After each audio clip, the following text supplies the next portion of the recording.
కాదు తెలంగాణ ప్రజలను కూడా తప్పుదోవ పట్టిస్తున్నాం. 24 గంటలు గారని పచ్చి అబద్ధం అంతే. ఇది ఎక్కడైనా మీరు అడగండి, ఏ గ్రామానికైనా వెళ్దాం, ఏ సబ్స్టేషన్కైనా వెళ్దాం, లాగ్ బుక్స్ ఉంటాయి. సరే, ఇప్పుడు మధ్యన నేను ఒకసారి బండ సోమవారం సబ్స్టేషన్ ఇన్స్పెక్షన్ చేసిన తర్వాత వాళ్ళ ఎంప్లాయీ అంటే అప్పుడున్న గవర్నమెంట్ ఎంప్లాయీ 8.5 to 12 hours మధ్య ఎక్కువ వస్తలేదు సార్, గత 10 సంవత్సరాలు ఇదే వస్తుందని చెప్పి లాగ్ బుక్ నాకు ఇస్తే మొత్తం చెక్ చేసి ఆయన స్టేట్మెంట్ కూడా రికార్డ్ చేయించిన. చేయించిన తర్వాత 4 గంటలు, నేను 1 గంటలకు చెక్ చేపిస్తే 5 వరకల్లా తెలంగాణ స్టేట్లో ఉన్న సబ్స్టేషన్లో ఉన్న అన్ని లాగ్ బుక్స్ హైదరాబాద్కి వచ్చినాయి. రెండో విషయం అధ్యక్ష, ఈ లాగ్ బుక్ అనేది ఏంటంటే సబ్స్టేషన్ కట్టినప్పటికి వెళ్ళి 70 సంవత్సరాలకి వెళ్ళి వదిలిపెట్టుకొని సబ్స్టేషన్ కట్టినప్పటికి వెళ్ళి ఆ కరెంట్ ఎంత వస్తుంది, ఇన్కమ్, అవుట్ గోయింగ్ ఎంత, 3 ఫేజ్ ఎంత, సింగిల్ ఫేజ్ ఎంత అలా రికార్డ్ అవుతుంది. సబ్స్టేషన్ 5 గంటలకే నేను పోగానే 5 గంటలకు సీఎండి రఘుమార్ రెడ్డి గారు నల్గొండ పంపించిండ్రు. నల్గొండ జిల్లాలో రాష్ట్ర వ్యాప్తంగా తెల్లారి వరకు అన్ని సబ్స్టేషన్ లాగ్ బుక్లు వచ్చినాయి. 10 సంవత్సరాలకి వెళ్ళి నిజంగా వీళ్ళు 8 సంవత్సరాలు అంటారు 24 hours ఇస్తామని, ఎందుకు లాగ్ బుక్ తెప్పించిన అధ్యక్ష? రెండవది, మధ్యలో కూడా మేము అది ప్రూవ్ చేసినాం 8.5 to 12 hours. ఈ 8 yearsలో కూడా హైయెస్ట్ వాళ్ళు ఇచ్చింది అధ్యక్ష. ఒక్కసారి సీజన్లో, పీక్ సీజన్లో మార్చ్ ఏప్రిల్లో, సెప్టెంబర్ అక్టోబర్లో ఒక్కసారి 16 గంటలు 10-12 రోజులు మాత్రం ఇచ్చిండ్రు. యాజ్ పర్ రికార్డ్ మీ దగ్గర లాగ్ బుక్స్ ఉన్నాయి హైదరాబాద్లో. నేను కూడా గౌరవ మంత్రి గారు కోరుతున్నా, ఆ లాగ్ బుక్స్ అన్నీ కూడా సబ్స్టేషన్లో ఉండాలి, పంపించమని కూడా కోరుతున్నా. రెండో అధ్యక్ష, ఇంత అబద్ధాలని ప్రతిరోజు కూడా మీరు ఎలక్షన్ల ముందు ఏం చెప్పిన అధ్యక్ష? కరెంటు తీగలు పట్టుకోండి, 3 గంటలు వస్తుందా, 24 గంటలు తెలుస్తాను నేను చెప్పిన. అప్పుడు కూడా క్యాంపెయినింగ్లో పట్టుకుందాం, మీరు సిరిసిల్లనే పట్టుకుందాం, కేటీఆర్ గారు మీరు ఎప్పుడు రమ్మంటే చెప్పండి పట్టుకుంటాం అన్నాడు. వారేమన్నారు, కాంగ్రెస్ వాళ్ళు అందరూ పట్టుకోమని చెప్పండి, పీడ పోతుంది అన్నాడు. చనిపోతారని కూడా సిద్ధంగా రైతుల కోసం మీరు అబద్ధాలు ఆడొద్దని చెప్పిన. రెండవది అధ్యక్ష, వీరు చెప్తున్నారు ఇవాళ అప్పులైనా మా గౌరవ డిప్యూటీ సీఎం గారు చెప్పారు అధ్యక్ష. ఎగ్జాంపుల్ చెప్పి ఒకటే చేస్తారు, కరెంటు విషయం 24 గంటలు ఎప్పుడు ఇయ్యలే, అన్ని అబద్ధాలు అదొకటి. రెండవది అధ్యక్ష, ఎందుకు నష్టాలు వచ్చింది అధ్యక్ష?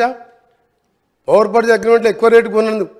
రెండవది అధ్యక్ష, మా ఉదాహరణకు నల్గొండలో వీరు మంత్రిగా ఉండే ఎలక్ట్రిసిటీ మినిస్టర్ గారు వీరు చేసిన గత కార్యాలకు అధ్యక్ష 29,000 కోట్లతోని Yadadri power plant 4,000 megawatts start చేసిన అధ్యక్ష.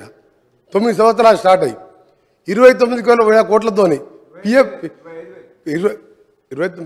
పిఎఫ్సి వాళ్ళు 16,000 కోట్లు ఇచ్చిన అధ్యక్ష. ఇస్తే దాని నామినేషన్ మీద దేశ చరిత్ర, ప్రపంచ చరిత్రలో అతిపెద్ద కుంభకోణం 29,000 కోట్లది బిహెచ్ఎల్ మీద నామినేషన్ ఇద్దా అధ్యక్ష. బిహెచ్ఎల్ నామినేషన్ ఇచ్చిన తర్వాత అదే దాని మీద నేను జార్ఖండ్ జెన్కోలో టెండర్ అయితే అక్కడికి వెళ్ళి డాక్యుమెంట్ తెచ్చి అధ్యక్ష తెప్పిస్తే వారికి మనకు ఎంత వ్యత్యాసం ఉందంటే 6,000 కోట్లు డిఫరెన్స్ ఉన్నాయి అధ్యక్ష. జెన్కో కూడా టెండర్ పిలవాలి, బిహెచ్ఎల్ కూడా పార్టిసిపేట్ చేసింది అక్కడ జార్ఖండ్లో. అప్పుడు అడిగిన అసెంబ్లీలో ఉండి అడిగితే దాన్ని మాట్లాడలే. దాంట్లో పెద్ద స్కామ్ జరిగింది. వీరి పాత్ర కూడా చాలా ఉంది ఇలా. ఈయన పాత్ర 10,000 కోట్లు తిన్నాడు అలా. నేను ఇంకోటి చెప్తున్నా అధ్యక్ష, ఇది ఆన్ రికార్డ్ చెప్తున్నా, నేను ఇవన్నీ కూడా సాక్షాత్తుగా ప్రూవ్ చేస్తా. ఇది 50,000 కోట్లు పెరిగింది అధ్యక్ష. ఇప్పుడు 50,000 కోట్ల పెరిగింది. పెరిగితే 16,000 కోట్లే టర్బైన్స్ అండ్ బాయిలర్స్ బిహెచ్ఎల్ వాళ్ళు చేస్తారు. నీళ్ళింత ఎవరు తీస్తున్నప్ప వర్క్స్? ఈయన సబ్ కాంట్రాక్టర్లు. అక్కడ అప్పుడున్న మిర్యాలగూడ ఎమ్మెల్యే, అక్కడున్న లీడర్లు తోసుక తిన్నారు అధ్యక్ష. మొత్తం ఇక లాస్ అయిందండి. ఎందుకు లాస్ అయింది? ఇవన్నీ రికార్డ్ చెప్తున్నాను నేను అబద్ధాలు చెప్తలేను. రెండోది అధ్యక్ష చెప్తున్నా, ఈరోజు అది 8 to 10 కోట్ల రూపాయలు, 10 కోట్లు. నేను ఏ రికార్డులో చెప్తున్నా, రికార్డు పోదాం, రికార్డులో చూసుకుందాం. మీరు టెండర్ పెట్టకుండా ఇచ్చుడే పెద్ద స్కామ్ అది. రెండవది అధ్యక్ష ఈరోజు వీరు మాట్లాడుతున్నారు అధ్యక్ష. అసలు ఫ్రీ పవర్ అంటే ఎవరు అధ్యక్ష? కాంగ్రెస్ పార్టీ పెట్టండి. కాంగ్రెస్ పార్టీ దేశంలో ఏ రాష్ట్రంలో కూడా ఇవ్వలేదు అధ్యక్ష. రైతులకు 7 గంటల నుంచి 9 గంటలు ఉచిత కరెంట్ అనేది ధైర్యం చేసి మేనిఫెస్టోలో పెట్టి ఇచ్చి చూపింది కాంగ్రెస్ పార్టీ. అప్పుడు ఏ రాష్ట్రంలో లేదు భారతదేశంలో. అప్పటి మా కాంగ్రెస్ ప్రభుత్వం రాజశేఖర రెడ్డి గారు సోనియా గాంధీ తోటి కొట్లాడి మేనిఫెస్టోలో పెట్టించి ఫ్రీ పవర్ అని చూపించాం. అంతకుముందు చంద్రబాబు నాయుడు గారు కరెంట్ ఇస్తారని మా జూపల్లి గారు కొట్లాడితే 17 రోజులు జైల్లో తీసిన అధ్యక్ష. అప్పుడు మీ ఎమ్మెల్యేలుగా ఉన్నాం. పవర్ పొజిషన్ అప్పుడు ఎట్లుండే, మా ప్రభుత్వంలో ఏ విధంగా ఉండే. ఈ రోజు కూడా చెప్తున్నాం అధ్యక్ష, 10 కాదు 10 గంటలు 9 గంటలు కూడా వస్తలేదు. ఇప్పుడు మేము చెక్ చేసుకుంటున్నాం. ఒక ఎఫిషియెంట్ ఐఏఎస్ ఆఫీసర్ని ఏపీ ట్రాన్స్కో జెన్కో ఎండీగా పెట్టి ప్రిన్సిపల్ సెక్రటరీగా పెట్టి వీళ్ళ అధ్యక్ష అప్పటికే 15 సంవత్సరాలు రిటైర్ అయిన ప్రభాకర్ రావుని తీసుకొచ్చి అప్పటికే ఆయన వయసు 70 సంవత్సరాలు, ఆ తర్వాత 10 సంవత్సరాలు తీసుకొచ్చి జనుకో 80 సంవత్సరాల ఇప్పుడున్న కాంపిటీషన్ పోటీలు తట్టుకుంటారు అధ్యక్ష. ఆయనను పెట్టిను. మా ప్రభుత్వం చార్జ్ తీసుకొని మా ముఖ్యమంత్రి గారు చార్జ్ తీసుకొని తెల్లారి ఆ రోజు సాయంత్రం రిజైన్ చేసిండు. తెల్లారి మేము పిలిస్తే కూడా రాలే. ఇదేంది అధ్యక్ష? ఒక ఆఫీసరు ఇంత పెద్ద సంస్థ నడిపినోడు మొత్తం దివాలు తీపిచ్చిండు, వీళ్ళకి దోషపెట్టిండు, దోషపెట్టి దోసుక తిని ఇవాళ క్లాతో మాట్లాడుతున్నాం. మీరు ఇవాళ మొత్తం సర్వనాశనం. ఏ డిపార్ట్మెంట్ అధ్యక్ష? నిన్న సివిల్ సప్లై మినిస్టర్ గారు చెప్పిను అది 60,000 కోట్లు. ఇది ఇవాళ చూస్తే ఓడి తినేది అధ్యక్ష. ఇది లాస్ కాదు, మ్యాన్ మేడ్ మిస్టేక్స్ అధ్యక్ష, మ్యాన్ మేడ్ మిస్టేక్స్. ఇది ఎవరితో కావాలని జరిగిన నష్టం కాదు అధ్యక్ష. చెప్తా ఎటర్ పోతాం, అన్ని పోతాం. మీరు తినేదంతా కక్కిపిస్తాం. మీరు అనుకుంటారు ఇవాళ మీరు వదిలిపెడతాం అనుకుంటారు అధ్యక్ష. ఇవాళ గౌరవ ముఖ్యమంత్రి గారు చార్జ్ తీసుకోగానే ఫస్ట్ మీటింగ్లోనే రివ్యూ చేసుకొని అరే ఆగవే సార్ వీళ్ళు కరప్షన్ అనేది భయపడుతుంది సార్.